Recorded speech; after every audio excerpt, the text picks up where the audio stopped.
లో మాజీ ఎంపీ చేగొండి హరిరామ జోగయ్యను పురంధేశ్వరి కలిశారు. హరిరామ జోగయ్య పురంధేశ్వరిని శాల్వాతో సత్కరించారు.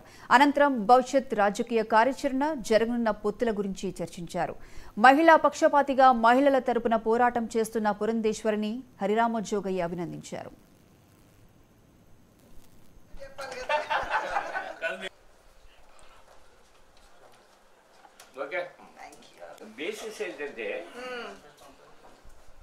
సాధ్యమైనంత వరకు ఉచితాలు లేకుండా చేసి మనవాళ్ళు తెలుగుదేశం వాళ్ళు ఒక మిమ్మల్ని కలిసి చెప్తూ ఉంటారు. 3 పార్టీలు కలిగి కానీ చెప్తూ ఉంటారు.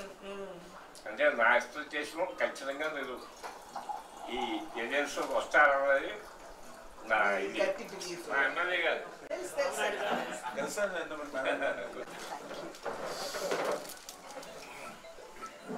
మహిళా పక్షపాతిగా మీ గళం ఎప్పుడు కూడా దేశంలో వినిపిస్తూ ఉంటుంది.